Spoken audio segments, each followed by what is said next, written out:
Welcome back to Empirical Animal Podcast Experiment. My name is Piotr Sell, and today we're exploring the rhythms of creative plateaus and breakthroughs with Giacomo, a fellow video maker. Like many, myself included, Giacomo came to London without a clear plan, but things started to shift for him rapidly once he took a year off to travel. He crossed India on a motorbike, he discovered drone filming, and engaged with the Psytrance scene as a gateway into the video making, and eventually founded his own company, Digital Media. Now, 7 years in, having hit another plateau, Giacomo is creating a YouTube series to experiment and to allow the beautiful unexpected to happen once again. Let's get started. Giacomo, it's a pleasure to have you on the podcast.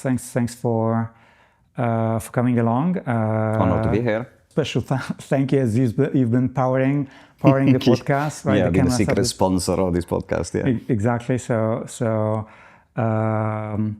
that's one thing, and then we both work in the video field. So I think there's plenty of similarities. Plus, there's my now adventure with YouTube. You just started creating content for that platform, and many other small and big things that we have in common, right? We later going to touch on the passion for woodworking that I recently rediscovered. But I think that the good place to start would be just the backstory, rewinding back, like what brought you in the first place to London, and how is that you engage with the video making, and how is that it became your career? Well, I mean, yeah, it's been a bit of a journey. Let's put it this way. I don't think I ever had any connection with videos before. I moved to London in 2012. I always make it sound like a quite epic, but I probably actually was. I mean, I came here with like €700 at the time. Just like being hosted by some friends for like, I think it was less than a week. We were sleeping in their living room. It was like me and my Italian girlfriend at the time. I ran away from Italy, I'd say. I had a pointless degree in philosophy. I say pointless because I wasn't ready to study. I was never been a great student. I just did what society and parents wanted me to do. And so I wasted 4 years actually. Just like trying to study something obviously interesting, but it's never for me. I just like choose it by exclusion, let's say. A university, I think, is... countries like the US, for example, I think that universities start to have like less of power, maybe even here as well. Like people should go and explore the world. If they're not passionate about going to study a certain subject, or they have the drive or something, it's better like to go work. Specifically with philosophy, right? especially where I'm about, yeah, philosophy. It's been a try. I've never been a big student before. I tried to want to like something. Philosophy is obviously interesting, you explore people's minds, how they think, how you can interpret anything in reality. So very intellectually stimulating, but after 2 years, I just realized that I wasn't meant to read. I don't know if I've never been diagnosed any like sort of like classic ADHD or anything, but like my focus and my attention always like pinpointed and like went into multiple places every time that I was opening a book. So yeah, that didn't work out. But then took the degree, finished the 3 years degree, started working sales very randomly. First job that I found very randomly in Milan. I was selling Vodafone contracts. For classic. Vodafone contracts. So there was an appointment setter. I was just like going to meetings and just like present the packages that we had. They were amazing, incredible prices. So yeah, and people was buying them, and I did that for a year.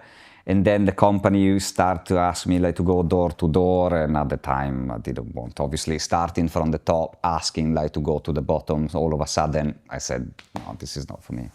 And then that summer, I met this Italian girl. I started to be introduced to the Psytrance scene. Like hippies, psychedelics, festivals. And that summer I did a massive hippie gathering in Slovakia for 2 weeks, just living in the mountains, like cooking with people and stuff. And then I went to Ozora, massive Psytrance festival. Came back from the summer, decided Italy is not for me. I can't even speak English. I found I really struggled to speak with people while traveling because my level of English, the one that we was taught in school, again, maybe it was my bad, maybe it was the system, but it wasn't there. I said, yeah, better fuck off to London. Let's go to London. And yeah, it was like such a... It was a very sudden decision, probably. And were you considering any other place? No. No, because I wanted to learn English. I wanted to learn the language that would have allowed me to explore the world and meet any other culture. And London was the place. I've been quite brutal with my parents, so I basically just came back from the trip that it was maybe a month, 2 months and a half, 2 months away. And then I came back there after a week. I said, guys, I think I'm probably going to quit the business, the business job, and go to London to look for fortune. And my parents didn't take it very nicely when I said that. They were still hoping that maybe like my father, or I could have found like a nice job, a office job, maybe marketing, something like that. So yeah, the idea of having me to go and serve paninis, sandwiches, while learning a language probably wasn't the most ideal. That's what maybe what we weren't expecting from the firstborn son. And how did you feel about that change? Kind of step down to do less demanding, more kind of basic entry-level job. I was young. I think when you're young, I've never been afraid of working. Like 10 hours, 8, 10 hours, 12 hours a day. Just give it to me. Just pay me, but just give it to me. I think the thrill of going to London with my girlfriend of the time and then explore a completely new culture, a way more developed country, learn a language, and then just leave. I was probably eager to move my hands to do some sort of work. After 4 years spent trying to study and overthinking too much, I couldn't wait actually to go and do something. Have a proper job, earn my money, and explore a new country.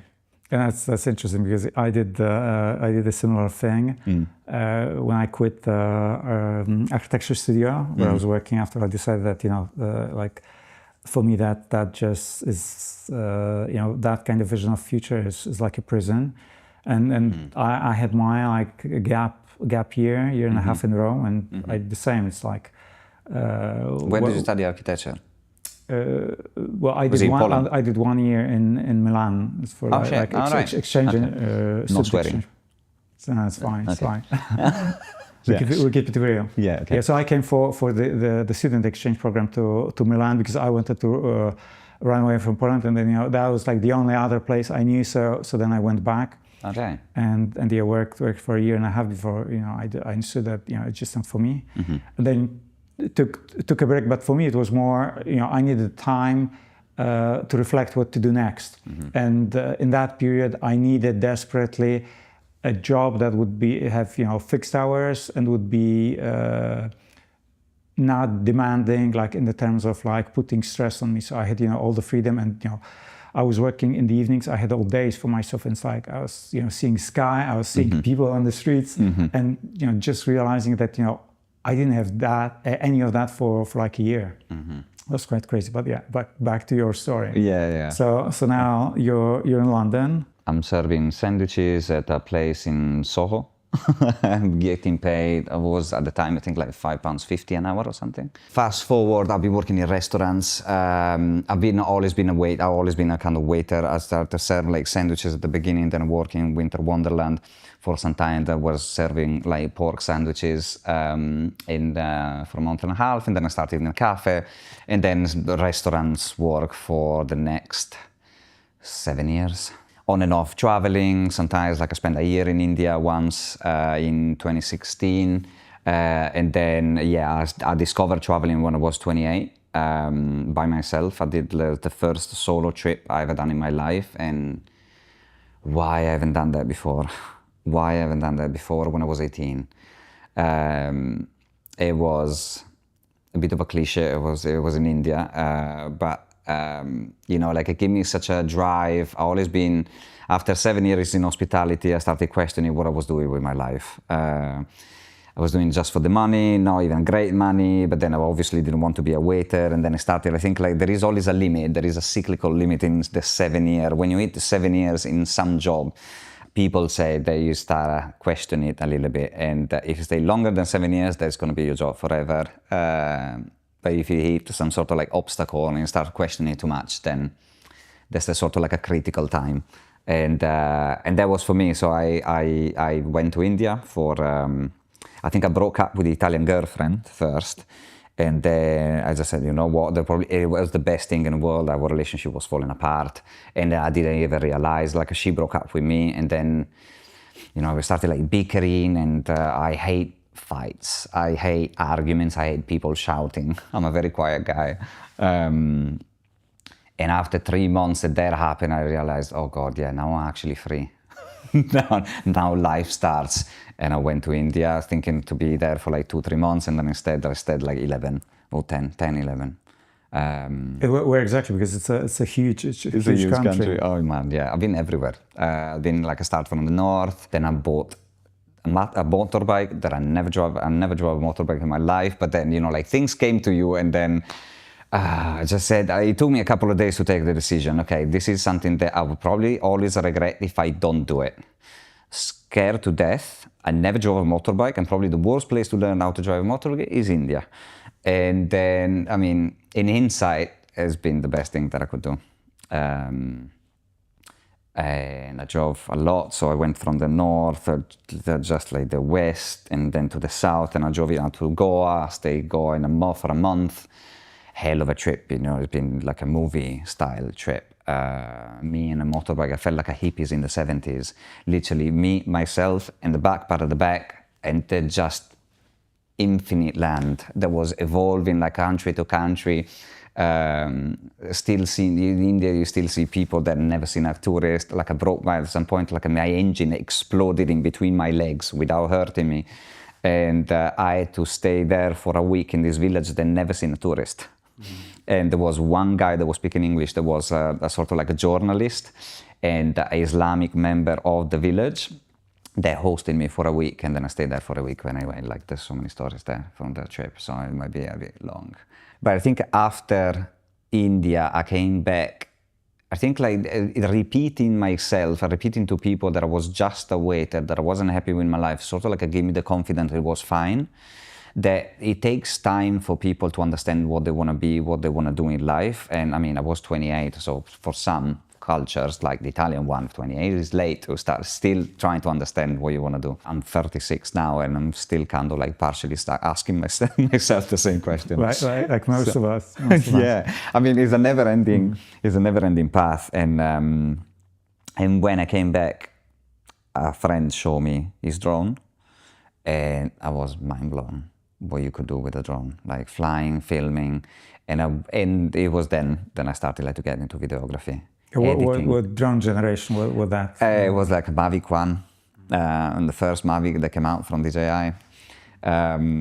But immediately what comes to my mind, that's like the open perspective that you experience on your trip. Kind of has to do with the also different perspective that the drone allows you. Yeah, the bird's eye view.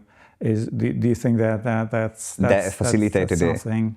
I don't know, actually, well, I have to say I made a sort of montage of my whole trip of stuff that I was filming with the phone, and I don't know if that was already like sending me to the sort of like this vision that I can actually create living things when you make videos. But I think, yeah, that was like the drone perspective, the video opportunity. I think it was something I said, oh, maybe there is something here. Maybe there is like a whole industry that I can discover. Maybe can give me a different work than being a waiter. And so I slowly started with that.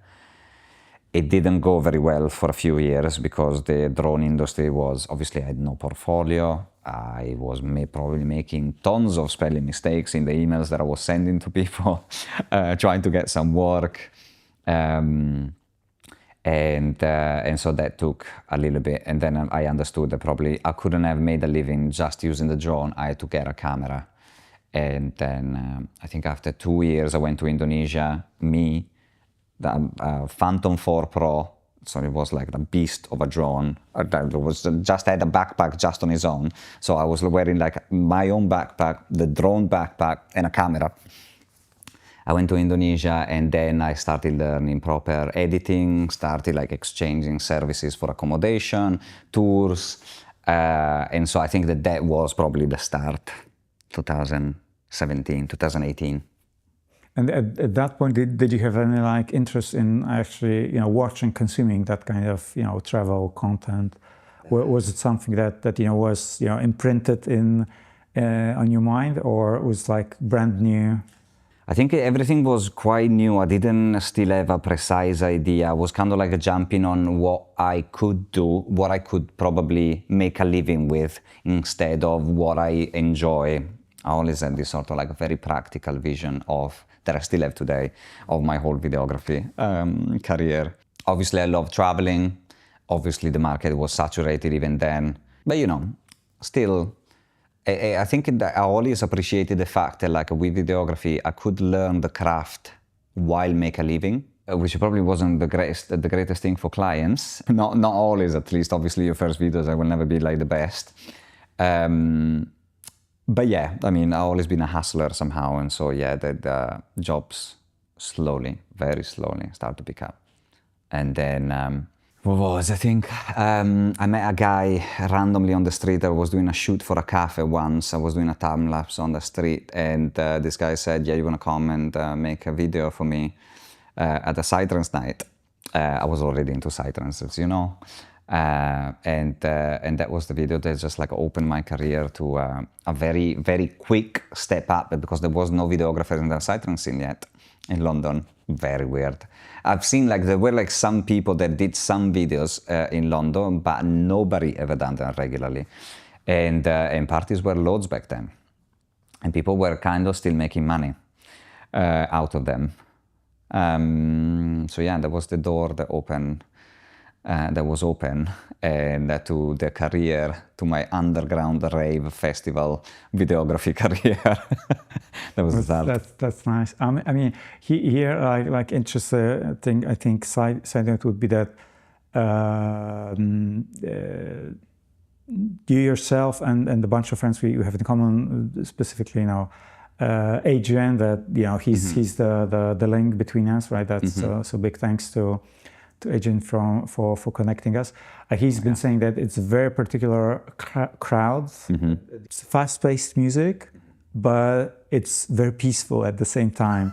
And so as weird as it might sound, yes. So I mean, I've only experienced one of these events. It's completely new field for me, but this little kind of niche of a community. Yeah. Who are these people? Like what's then the bonding force? Yeah. I mean, Psytrance is a type of music that I discovered originally in Milan. I think like I never been to a club in my life until I was 18. And when I started to go university, and I started like to go clubbing more. But at the time I was listening like minimal techno, like Berlin style techno. And one night there was this guy, Ventura, that started playing this music that it was just, it was surreal. The effects that he was putting, the way that it sounded, it was just insane. And so I started to look at it. What is this genre? It's like a progressive trance, Goa style. And I said, wow, okay. So I started like to look into what it was, Goa. And again, Goa is a place in India where the first parties started back in the, I think like 80s, 90s. At the beginning, they were like rock. It was like proper, like Goa it's always been a hippie hub. Of people. So at the beginning, these incredible parties that were lasting for days were about made with rock music, and then slowly transitioned into electronic music, and then it became like the Psytrance genre that probably we call today. Back then, it was still like called Goa trance. So it's a fast-paced electronic type of music. We call it psychedelic because multi-dimensional. Like I've heard sounds that I could never hear in any other genre. I always found it like super innovative in what it was, obviously very repetitive, obviously connected like to the use of drugs like psychedelics and stuff, like, you know, like expanding the mind, like they were saying in the 70s. Back then, I think maybe was a movement with many other things around, many other feelings, you know, like respect for nature, peace and stuff. While today, I think it lost a little bit of that sort of sense of unity. And I mean, yeah, it depends, but it's all a journey. It depends like when you jump onto it. At the beginning, I was like, how you say, fascinated by the whole thing. Now I'm a bit more realistic and sometimes like I judge it a bit in a more harsh way. I don't know if maybe because back then the music was less available and today music and events are just like too available. So maybe like the whole thing I kind of like discounted the seriousness, the depth of the trance floor experience, the dance floor experience. But maybe also was that kind of a stage in your life, right? Exactly, yeah, it was, yeah. But then obviously at the beginning you just like have this summer of love with new experiences, with new music, with new people. And it's fun now to see, now I'm kind of like slowly exiting. It was always, I still love the music, I still love the scene. I just start to feel a little bit maybe like older, and then I'm a father now, so obviously I can't really like party. I start to get, you know, like tired after some time. My body's asking me, rightly so, to stop a little bit. And I've done enough festivals. Also working as a videographer, yeah. Yeah, I guess that's you know that's just a natural development of things, and you know the way we kind of grow.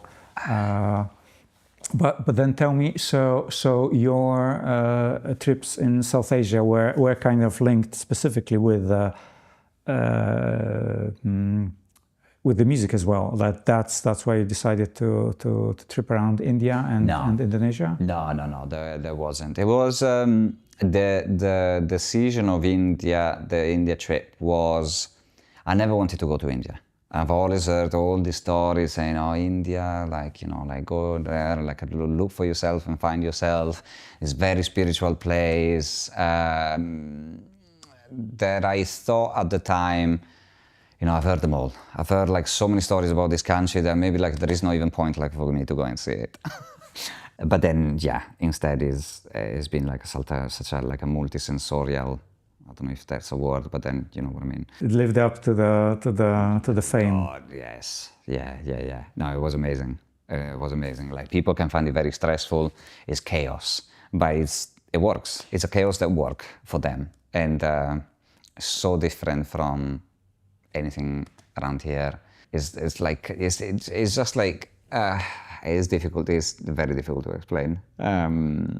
But basically, this like one of the themes that I'm willing to explore here. So this deliberate exposure to different cultures, that basically you find yourself in the circumstances that are so radically different that you have to change, and then also obviously if it was such an extended period like almost a year for you, obviously it catalyzed a change, and then on your return you were ready to kind of do more, I guess. Just I think traveling is such a releasing experience, and so like even creative, like everything is different. You see that the world in a completely different way.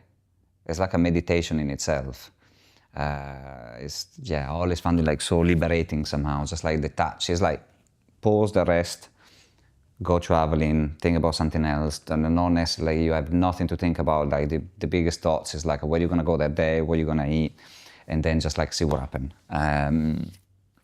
But yeah, no, everybody finds it that, especially by yourself, I think you're completely open to the world, to whatever it could happen, which is an incredible sensation. It's an incredible experience that everybody should do. Very early in life, just like to understand what is possible.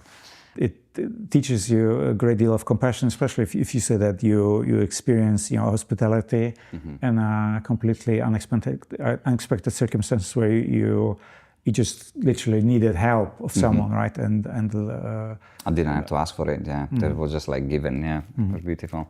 So I'm the believer that these experiences really it changes positively. Oh God, yes, yeah. They open up like a completely different realms in your head about what's possible or what not. Also, like I think India taught me the self-acceptance. I think I was feeling quite bad about the fact that like still being a waiter, being almost 30, and actually, as I said earlier,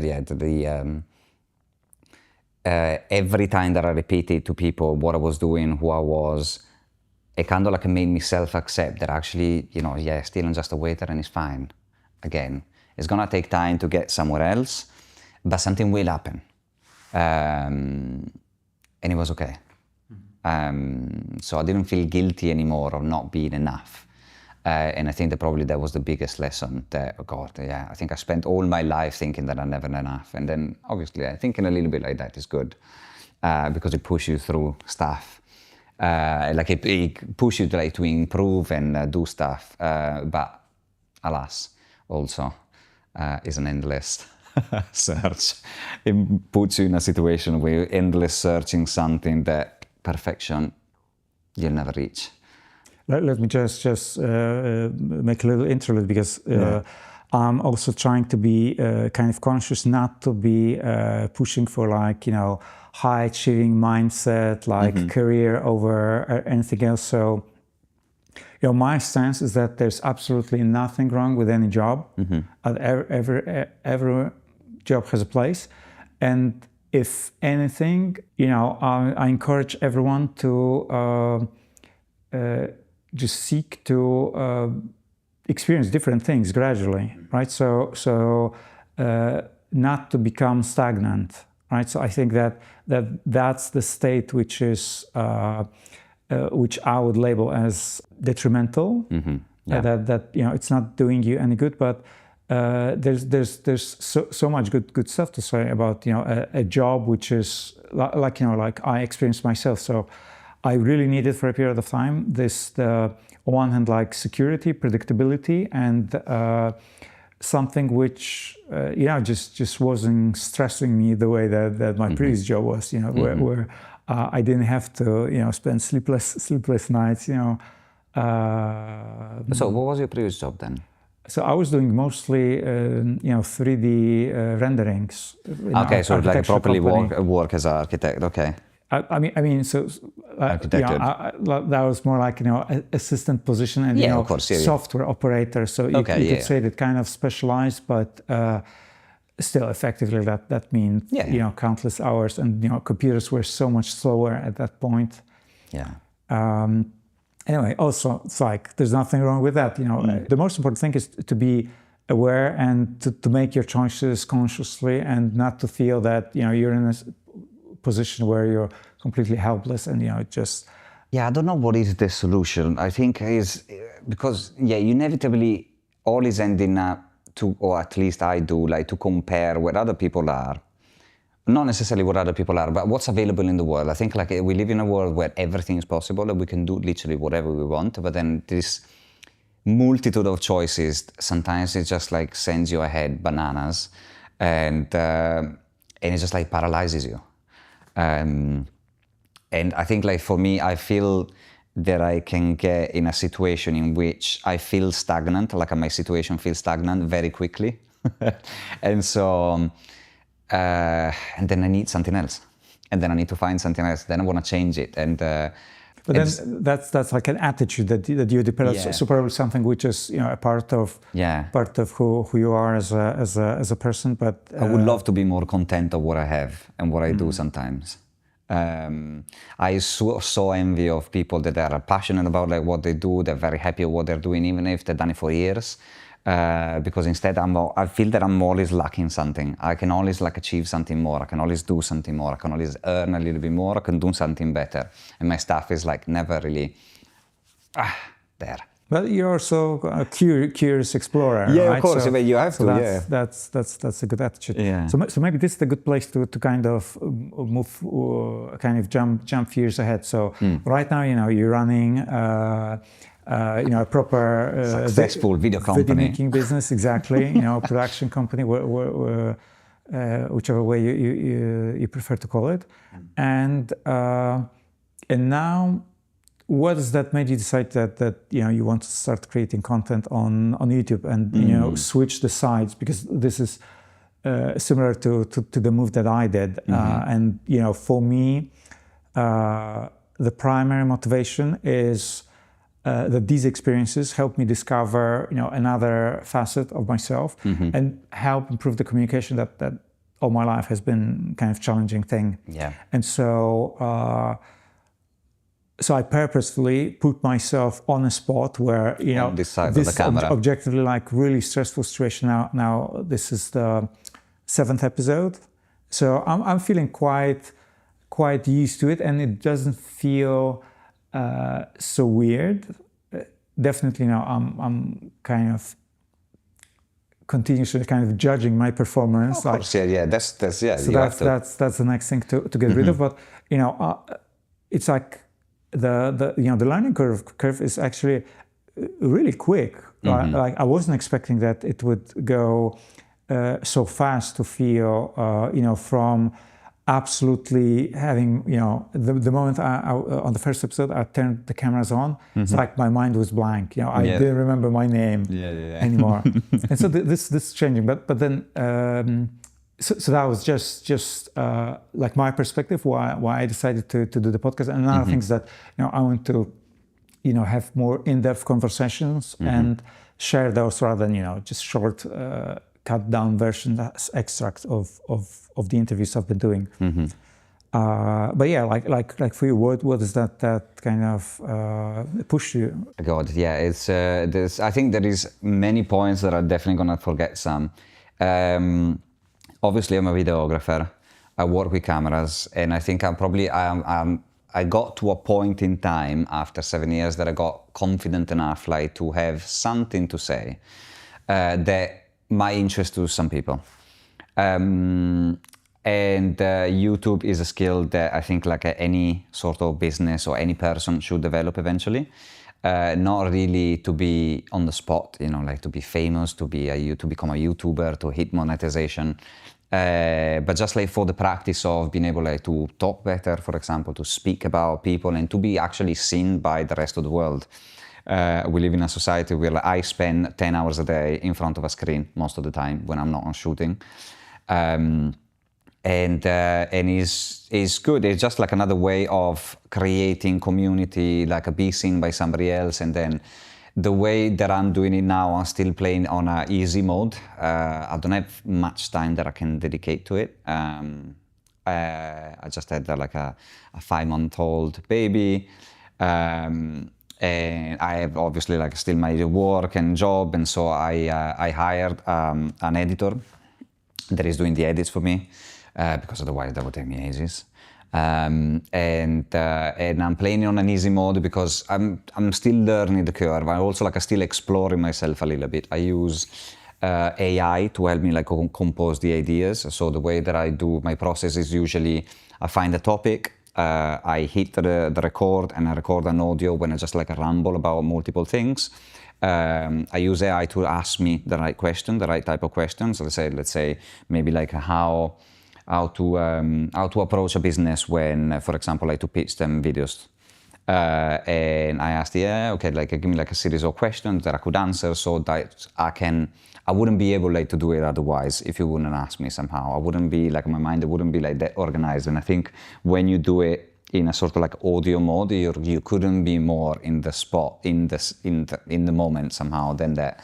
But for me, I find it quite difficult to organize topics and subjects, and so I just hit record, I create an audio, and then with all the answers that is ultimately me, and then I re-edit it with the use of AI. And I mean, yeah, I love AI for this.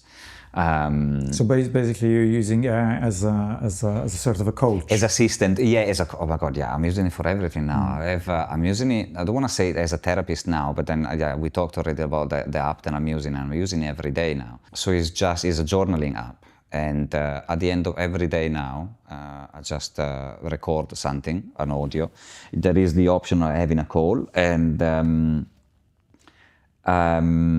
just have a recap of my day, what I felt, what I discovered. Usually, I'm never really that chatty. I find very difficult like to pinpoint moments.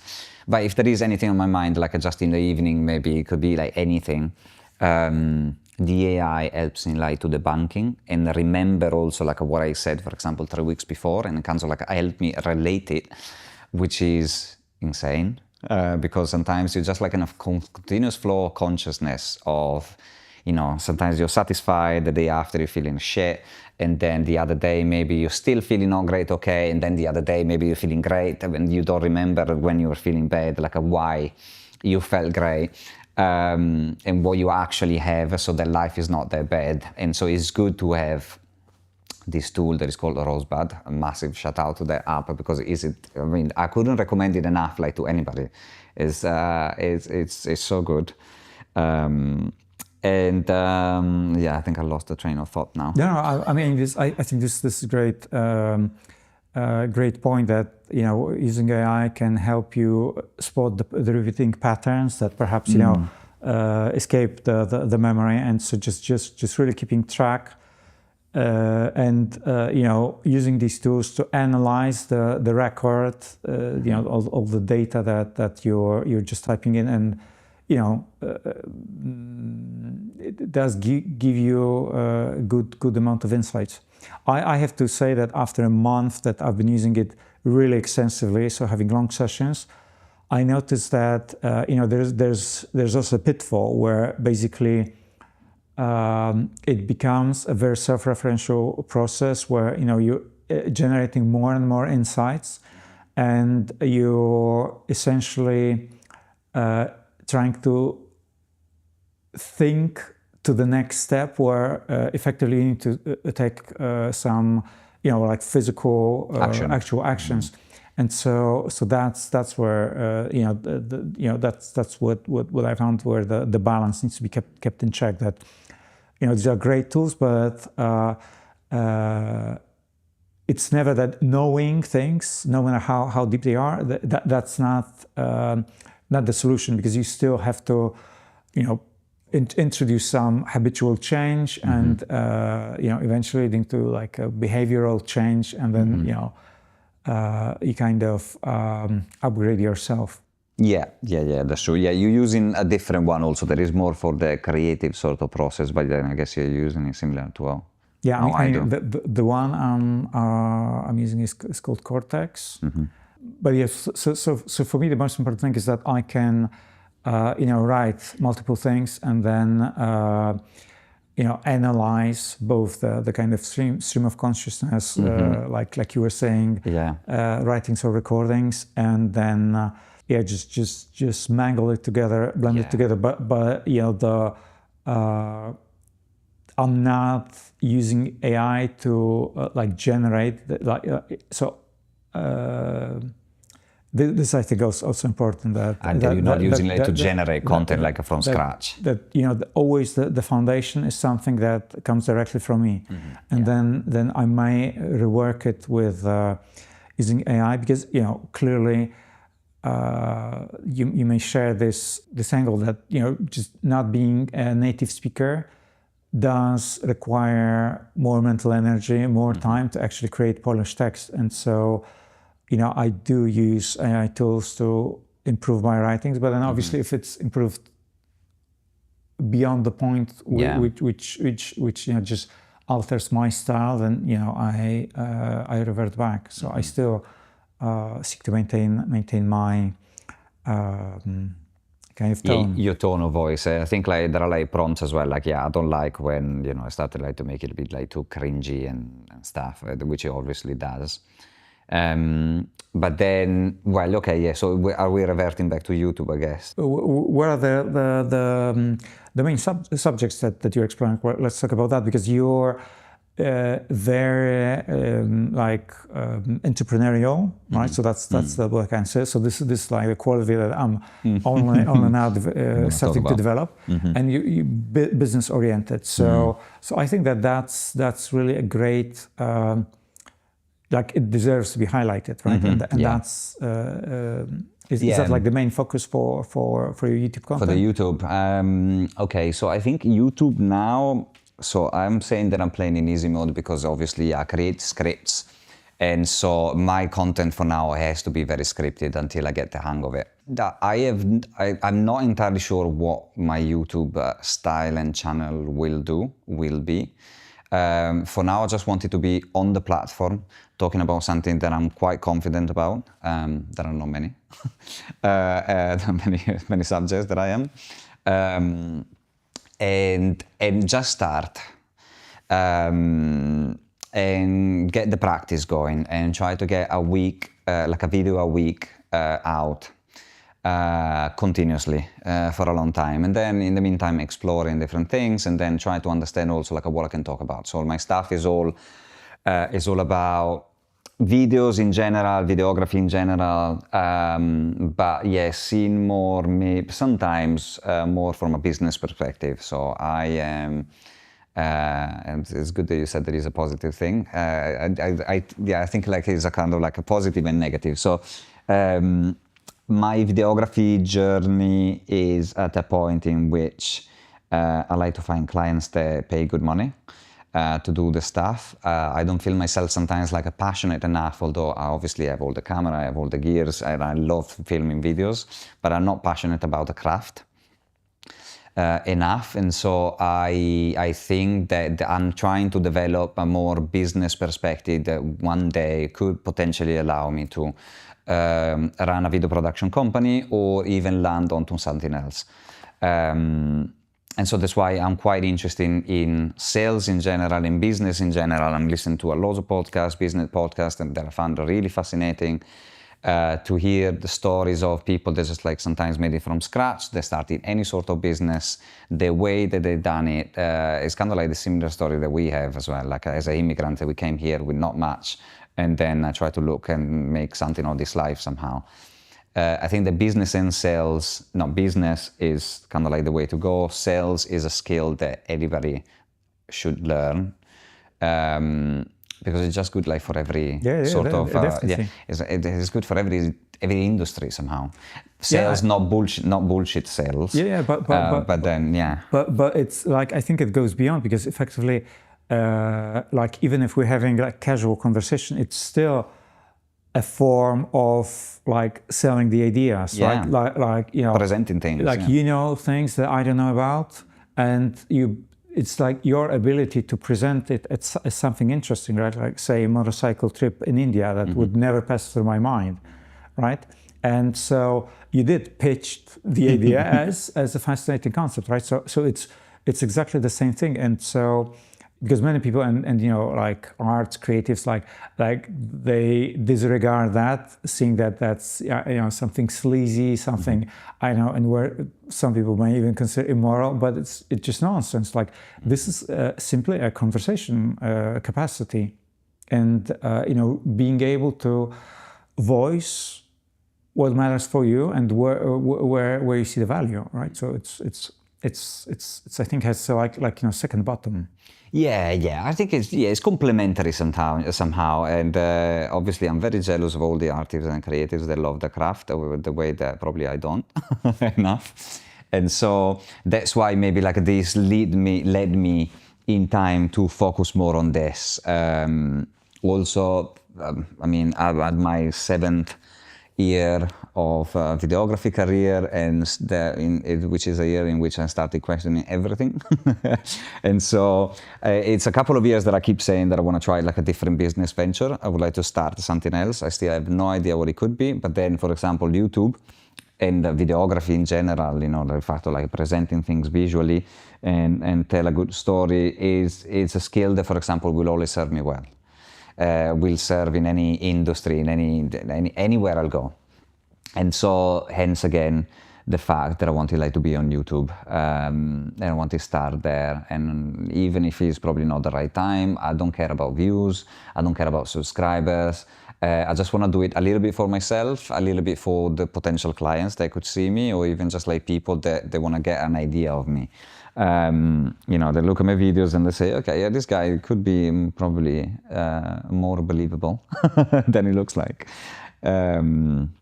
So in many ways, it's like a learn as you go project. Yes, yeah. So it will develop, evolve. It could turn into any direction. I think now I started to talk about videos and potentially from a business perspective, it could turn into, I don't know, I could even start another channel now. For example, I was having a chat with this AI and they gave like such incredible, such a good perspective ideas that sometimes is the classic advice that you would give to others, but not to yourself. And so I'm moving house, for example, and he said, like, why don't, for example, you can conjugate both things. I'm moving to an area which is not going to be very fancy or anything.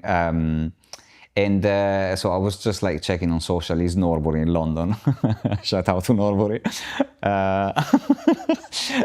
which is not very fancy or particularly, you know, like up and coming. And so he suggested me that I could document, you know, like, for example, like doing a vlog of how it's going to be the new house, the things that I'm going to build, and this could potentially just also bounce to talking about woodworking, that I like to build things and make things with my hand. And, you know, just like a different sort of perspective. So it could even go in that direction at some point if I get confident enough, although I don't think I don't want to be with the camera all day long. That's also like, I mean, I'm not, yeah, you need a certain level of ego, I think, also like to do that. Or, you know, maybe you're very passionate about what you do, and so that's excusable, but then, yeah, I don't know if I want to film. I mean, there's a risk that it tears all the joy of actually engaging with the activity, right? While if you have to still tend to the camera. Yeah, no, exactly. Like, you imagine, I mean, there is such amazing content online, but, you know, the thought of, for example, like building stuff and then having like to keep changing camera here and there, I mean, yeah, it becomes a job. Yeah, it becomes a job. Or like you go for a hike and you see like these people that they film themselves, you know, like going up. And so imagine like you need to go up and then come down, take the camera and then bring it to the next spot. You put it up, you come down, and then you walk again. I mean, no, it's two-staged. It's beautiful to see. It's an amazing piece of content, but it's not me. Mm-hmm. Yeah, I mean that's I think really good point to make that yeah. You know, so it's the same. It's like for me, like podcast is my medium, and like the form of content that I consume the most. So I like long form conversations because it's like I'm provided with like raw, unfiltered information rather than extracts, and then I can make sense of it. And also, like, it gets you to hear first person, like, stories that you never thought of somehow. So there is always, like, the learning. I love podcasts as well. Like, I consider podcasts like the best friends that I never had sometimes. Because, yeah, it's just like open windows and, I mean, worlds that I would have never expected possible. And, like, also, I mean, it gives you such an amazing array of inspirations, ideas, even too many, obviously, sometimes. But yeah, no, podcasting is so good. So you see, for me, in many ways, like this experience, it allows me to see like my future self in a way, because, you know, obviously the work that I do right now is, in terms of video, is I interview people, but, you know, the focus is on the person that I'm filming with, and here, you know, it's a different dynamic. So I'm basically practicing. What I want, you know, my future self upcoming to be. future, exactly. So, and you know, I don't know. Do you get that kind of thing? By YouTube, exactly, making those videos. Let's say that when I'm look back at those videos, obviously I can see like all the things that I can improve, but then also it kind of like it gives me a little bit. Yeah, it gives me confidence a little bit. But it is not actually too bad. Yeah, I mean, I think you're you know, really well spoken, engaging, and you know, most important is like you have a personality, right? So you're not just like washed out character, but and you see, like, probably single most important thing that I discovered through like the handful of episodes is that I became more aware of like my life's experience and started valuing it more. That rather than seeing that, oh, there are all these other people with amazing stories, amazing experience, but it's like really valuable things I've learned from my life. And then it's like, if you don't value your own life's experience, then, you know, don't expect anyone else to. No, I think exactly. It's probably a stage of life. I don't know, how old are you? I'm 39. We'll be turning 40 this year. I think like it's like a mid-30s, late 30s stage of life that you start to gain a little bit of confidence. Okay, so this is who you are. This is who I am, and I'm, you know, I don't know, and I'm kind of like, I don't want to say it like overly proud of who I am, but yeah, you start to get quite confident somehow. And you realize that you have a lot more to tell than you think. Also because you had, you know, like 39 or 36 years of life, of events, of moments that have happened to you somehow. It's kind of like, it's good. I start to kind of like we start to probably like start to wrap them in a way that feels nice, and it is nice. Yeah, let's put it this way. Yeah, exactly. And perhaps like you were saying that you started studying philosophy, but it's like the missing link was actually the life experience, right? Yeah. And then eventually you get to some sort of philosophy or personal philosophy, but somehow, yes. Yeah. But you needed the lived experience. Yeah. It's all about the experience. It's all about like making mistakes and learn from them. Yeah, I don't know. That's why I hated philosophy when I was studying it. It was just like too much thinking somehow. No, yeah, I needed to do something. I was just like, I needed to run away. Just like create experiences, live things, do stuff, instead of like thinking about it if it would have been wrong or right or wrong. That's why it's the same thing is business. Like you can plan something until you're very ready and then just realize that you had no idea how to run it, or you can just like make a start straight away. And but you learn with time. That's probably the best approach, and it's also like the most difficult one, because obviously you need to take the leap and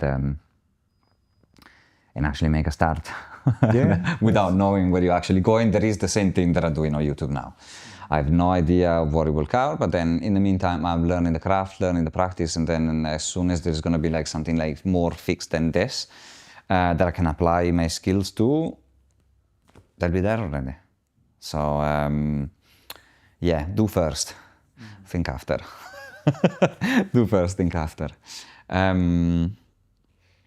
Okay. I mean, I think that you know, this you know, plenty of information on the YouTube, right? Because, you know, it's like, it's a little bit of an unknown, but it's a beautiful unknown, and really just allowing this to be you know, an experiment which is like kind of self-correcting and evolving is great stuff. But at this point, I kind of wanted to shift away from, you know, all the technology and touch on the woodworking, which was, you know, for me extremely pleasant to discover that you had your man cave on the attic, bunch of woodworking tools, and that, you know, you've been building furniture, and so where does that come from? What does it do for you? What do you find in this activity? Why is it something that you've been drawn to in the first place? So when we moved house with my current wife, we got to this place that it was amazing, and I started to look at furniture. And I don't know, I think like it was a little bit for the money. I said, oh my God, yeah, there are like these furniture are or too expensive or not nice enough. And so I decided, what a better way to start, you know, our journey in this new house than like building our bed for the first time. I thought it was like such a romantic idea, and so I built a bed for the first time. Without any prior experience. I started to buy my first tool. I buy like a circular saw, and I built it in the actual bedroom. Buying second-hand scaffolding boards that were, you know, like sometimes coming from the most dreadful places, were like super dirty. The walls, I still remember the one that I think it was probably like a still smell of fish. God knows where they found it probably. So it was probably in a fish market. And so we had the smell of fish for the first couple of weeks, like permeating the room and the mattress. because I couldn't cover it. Like, not even the paint was covering it up. But yeah, so I made the first thing that I made was like this bed. There was like a lifting up and down. So it had like some gas lifts like to open it up and down. And it took me a week. Never built anything before. All my scaffolding boards were all wonky, or like many of them. I kept mistaking measurements, angles. Obviously, the plan I didn't even obviously make a drone. I just had like some images similar to what I wanted to do, and then just like start to get the hang of it as I was going. So it made me swear a lot. GD8, it made me sweat a lot. But then the end result was amazing. Just like a full, nice, beautiful wooden bed. First thing that I made in our house for our new life together. I mean, such an amazing idea. And so and then I built like tables and desks and shelves and whatever we needed basically. So I always liked the idea that I could potentially, again, same things with YouTube, a useful practice somehow that you can use and for anything somehow. So it's an amazing skill to be able to do things yourself, to build them physically.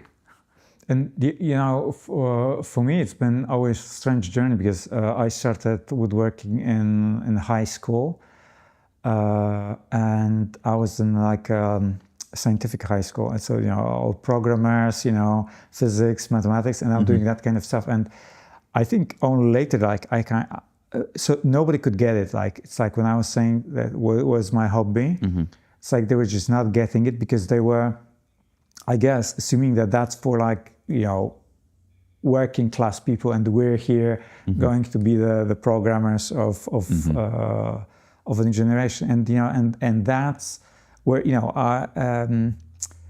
that was like heavily glitching on me, and I basically stopped that until at some point, because I always was into arts, drawing, painting, and I wanted to make woodcuts and to get the very soft wood.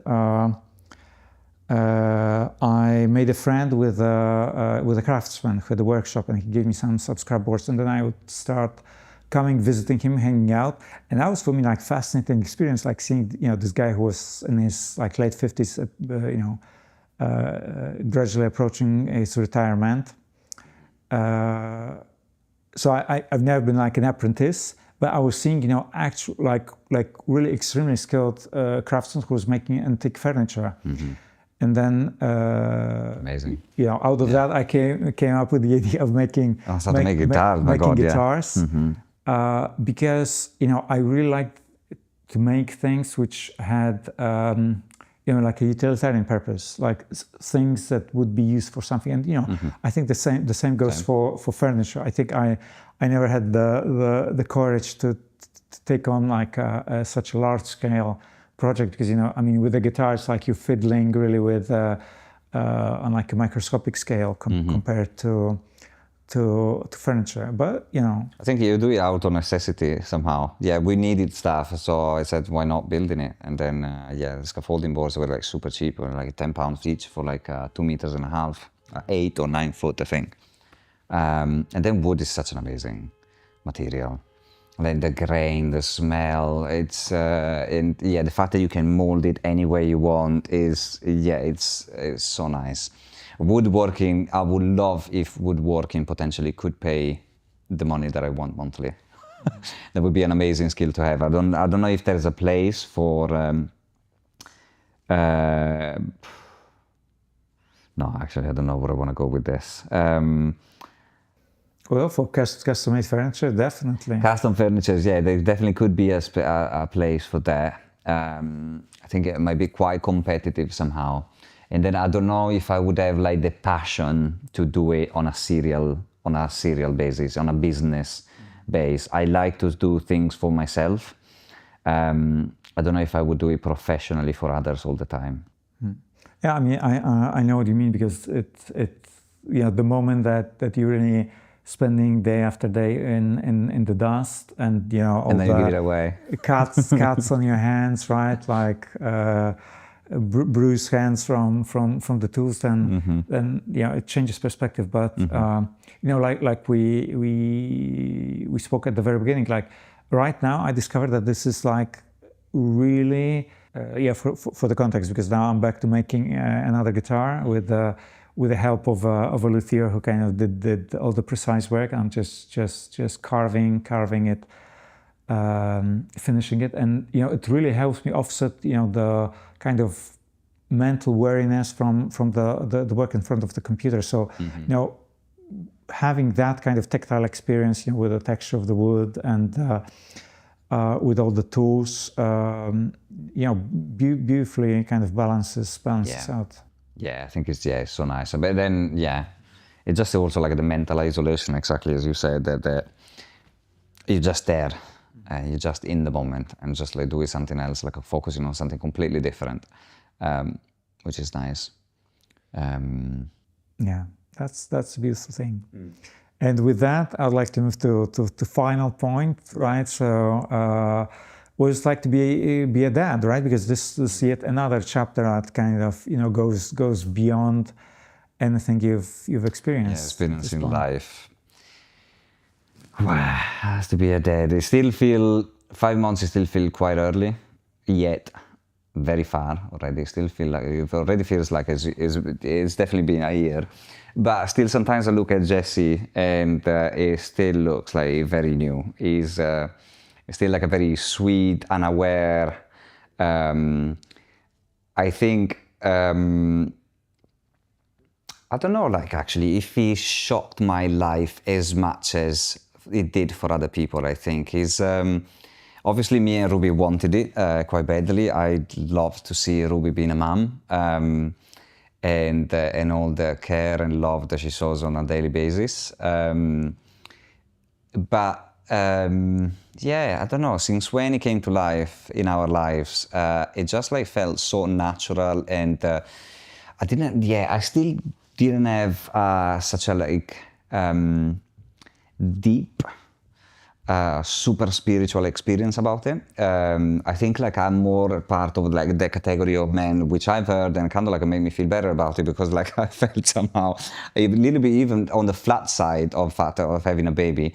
And then I spoke with other people and they said that actually like for men, it takes sometimes like to get acclimatized to it. And so it might take like up to a year as well, like to get kind of like used to it. That's why I was saying like it still feels so real, or not real at all sometimes. It's nice to have him around, it's nice to play with him, it's less nice when he's crying. But yeah, maybe like we still need to wait, like for the mom, it's something that they hold into their body like for 9 months, and so like she felt it already, so she had it a long time, plus the hormones are doing another hell of a job probably in like keeping and creating this sort of bonding. And I think maybe for men it might take some time until when he's gonna start to be a little bit more, like on the move. You could do stuff together and be a little bit more responsive. I don't know. But yeah, so on a very normal point of view, I can't say that it changed my life even that much. I don't know. I work from home, which is very nice because I can spend some time with him every time, and then like where obviously Ruby's doing most of the work.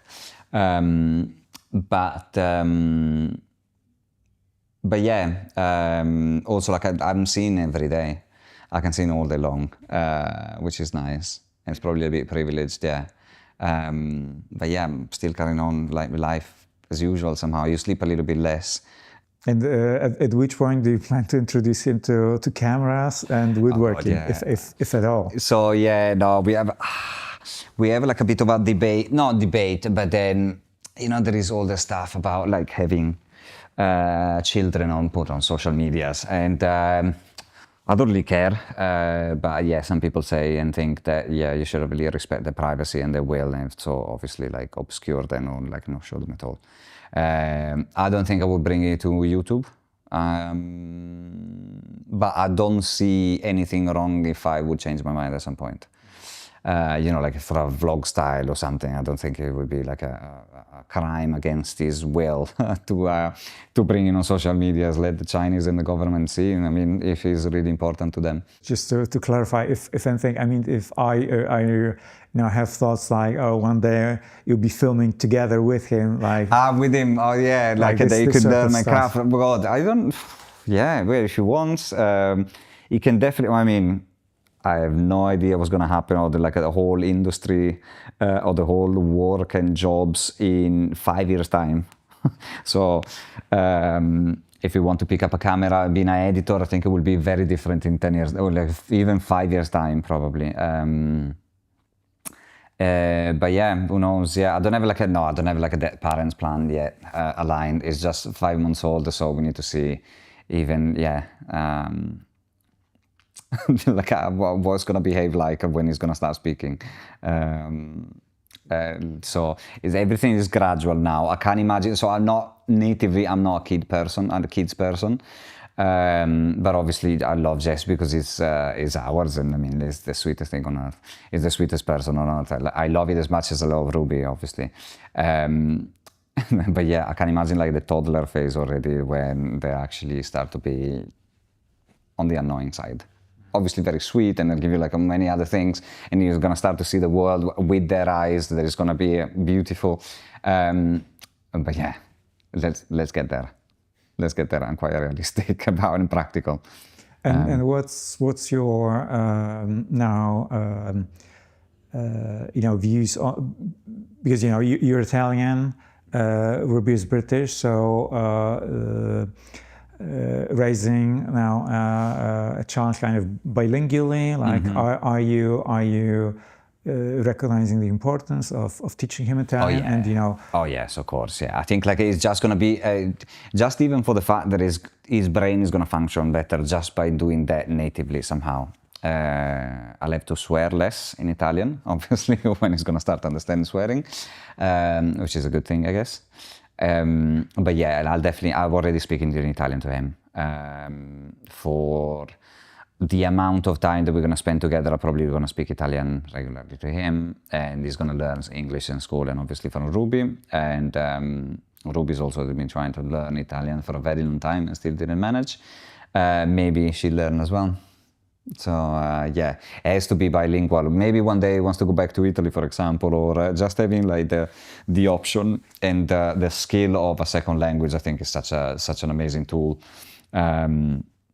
or element that anybody could have, especially if he's so lucky to have it from birth. Yeah, I mean, it's a crazy time to be a kid, right? Now it's like, yeah. I mean, I still remember the world without internet, right? Without cell phone, and think about growing up when there's, super advanced AI already around. Advanced AI, yeah. I am very scared of the whole situation, of the whole. I mean, it's incredibly exciting. But yeah, AI is just gonna like change the world by a lot. That's why I think also like even more so now is good to start thinking to plan Bs, and you still might have a videography business in my case, but then maybe have something else on the side just in case this might fall. I think like we're in a time and era where having multiple sources of income is possible. I think it's just might start to be mandatory. People are changing job more frequently. There will be less jobs available soon, as there is already now. So, oh my God, yeah, for Jesse, I have no idea what the world is going to be like in 20 years' time. When he's going to start to go to work, or obviously, or maybe earlier if he wants. Maybe just like quit. Well, that's going to be the only world that he knows, right? Yeah, 100 years ago, people were saying exactly, the same thing. Maybe you're not going to even have to work. Mm-hmm. But anyway, I think that especially in like the kind of climate of fear around AI, I think just viewing it that this is. Technology as such is neutral, and it can become your ally if you take some time to just get used to it, right? And it is, for extended time, present in our life. So it's good to befriend it and just help yourself. Really. I think if you work for yourself, if you have your own business, I think you can take it this lightly. For people that work in offices and do repetitive tasks and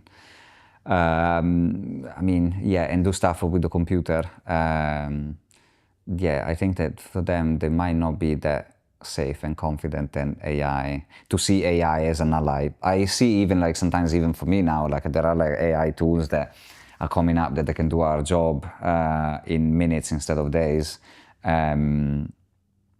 which is a good thing. We can still leverage that at present, because people sometimes they can still think that we do things manually when instead we're using AI, because there's still the sort of we're still in a transitional period somehow.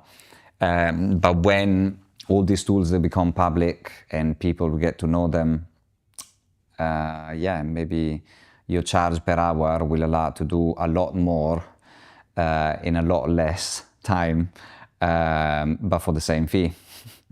And so, I really don't know how it's going to pan out. Well, I as a part of my mission, I recognize just raising awareness, to my best around these things, and just hopefully one day when the audience of this podcast will grow beyond 55 followers. Fuck yes. It has currently. Yeah. That it can become a resource effectively, because for me internet has been completely changed my life. The wealth of freely accessible knowledge that I got. I learned how to make guitars from internet. Yes. I found my first community of musical instrument makers that there was none at the time. In my hometown in Poland. So the things that it allowed me are absolutely priceless, and I wouldn't be the same person without it. And so I don't see the point why the kind of next stage of this technology should now be a threat. So I'm trying to. You're a positivist. Yeah, optimist. Exactly. I see I think before you could learn things, you had the tools to learn things, because if you didn't learn them, you couldn't do them. Now you don't need to learn them anymore, because a tool can do them for you. So I think that's what scares me. That's what is getting possible now. You can create softwares by yourself, vibe coding. You can just register to a platform, pay $100 a week, and you can create your own software just by prompting. This scares me a little bit. Or services can easily just be made by somebody else. But then there comes like you were saying that the skill of sales, right, is so fundamental. But so these are meta skills. I think that's what they label. But then equally, it's just understanding human psychology, right? And because it's if you now use AI to create products that nobody wants, or that people cannot refer to because it's so specific to you, then it won't change anything really, right? So I think that it's still important to recognize that you need to know what you're doing and why you're doing that, and at that point you can really use AI, effectively, work with it effectively. I think as they say, it's good to do exactly, to know where you want to go and what you want to do, and then use AI to implement it. But I don't consider myself negative. It's all exciting times, and I'm in a position where anyway I feel quite privileged, like to be working for myself, and exactly, maybe as you said, as your podcast will take off, like that could definitely be, it's not that will, can be, definitely be like another source of contacts, knowledge, even work, I guess. But yeah, things are changing very fast, very quickly. But exciting times. Exciting times, and I'm also like I'm more of the ones that instead are a bit more negative, in a sense like things will not necessarily change for good. They will change like good for productivity. You will be able to do way many more things way quicker. But things will this will imbalance the whole work industry, making it more. I guess competitive, crowded, and I don't know. I don't want to say that I see a doomsday coming, but then unless you have a skill like a manual job, machines can do the work by themselves now, without you learning it. But one another like important point for me here is like kind of opposing the mass consumption, right? Because obviously, like this kind of form of content, like it's not easily digestible, right? Someone has to have a good amount of time, right? So in the same time as watching one podcast, you could be consuming like thousands probably of like TikTok reels or whatever that is, and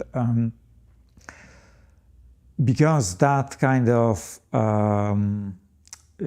intensity of transmission of information, I noticed that doesn't work for me. I'm intentionally trying to slow down the pace and effectively underscore like the connection, right? And so really like this what this podcast as a space, so to say, is meant for. That it's fully human also. There's always like new layers and things that go beyond, and it's like, who cares that the machine can spit out all this content if there's if there's no relationship, right? Like at some point, like the hunger for knowing more, I think gets satisfied, and then it's just pointless. It's like it just gets your mind fat, like consuming all. Of course, you probably have to slow down. We'll see.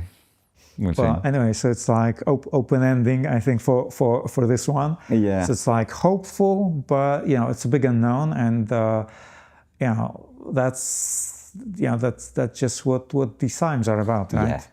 I think who knows? I think my fear is that people will choose convenience and cheap towards content that might cost more. No, not in the sense of like a podcast, but then I'm just talking about like any other stuff that can be made with using AI. But then of course we're also learning how to interact with it. And right? then you learn to interact. So this stage of adapting, where the technology develops faster than we actually adapt and understand it. In terms of content, for example, there is this idea that I started seeing circulating. It's obviously music can be entirely made with using AI now. It can adapt like almost real time to like your taste. And people were saying, like in this podcast, they were wondering if people would actually care at some point. Would they prefer a playlist that just adapt to their taste and then it keeps churning out things that actually the user like because of the adaptability given by AI? Or they would go and prefer like music that is made by humans that sometimes is not perfect and stuff. And then it's kind of like that question, I feel somehow, that you're gonna choose like something that is not perfect, and you have like to like look and search and stuff, or you're gonna go for the playlist that is just like endless, like adapted to your taste, exactly what you like, but is made by a machine. And it's scary, the answer. I think the answer can be quite scary. You could say at the beginning, obviously, yeah, you always go for the music that is being made by, but then eventually, are you gonna care? Or you just want convenience? And not just convenience, just like the beauty, there is something that you're listening that is made for you, like knowing your exact taste. So, yeah. But I mean, but then the pitfall is that you will never be exposed to something new and unexpected, right? If it's always will be based on your like established taste. Yeah.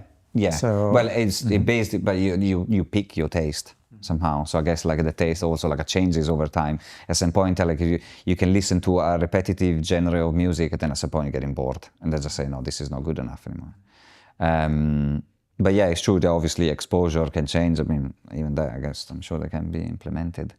I mean, talking about music specifically, I think, I believe that more increasingly just the experience of actually playing will like gain more significance, and not in terms of like being a recording artist or even performing, but just like like experiencing it, and then that's you cannot replace it, right? So only you with your hands, with your mind can partake in it, and No, yeah, that's super important. Yeah, this whole speech, it wasn't like to destroy the music the music passion and stuff. This is something that I'll also want to, like with Jesse, like to pick up an instrument, just do whatever it feels like and do it. This is just the creative process will always be innate to humans. It will always be part of the human beings as a drive.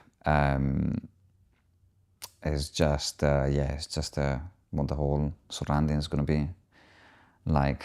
Well, we're gonna find out. We're gonna find out soon. We will find out. Yeah. So I think this is a good note to close with. But before that, do you want to name the places where people can find you? What's your YouTube channel, most importantly? So my YouTube channel is still called, I was planning on changing name, but it's still called Digital Media UK. I can't remember if I added the UK. On Instagram is Digital Media UK, and on YouTube is Digital Media so only, that's your media company? Is the name of my video production company. And then that's it. Otherwise, like on LinkedIn, Giacomo Busetta. If you want to work with me, I don't post that very much. I don't really play the LinkedIn game, but then. And you're picky in terms of clients, but yes, if you're the right client, if you're the right client, if you got the right project, I'm waiting for. I think I mean, this is another topic, but I'm waiting for the right client coming to me with the right type of job. Interesting, challenging, and also paid well, which is always very important. Brilliant. Thanks. Thank you. Oh, thank you, man. It was an honor. It was nice. Boom. This was Giacomo Busetta on Empirical Animal Podcast Experiment. If you'd like to find out more about his work and his YouTube series, all the links are down below, and I see you in the next episode.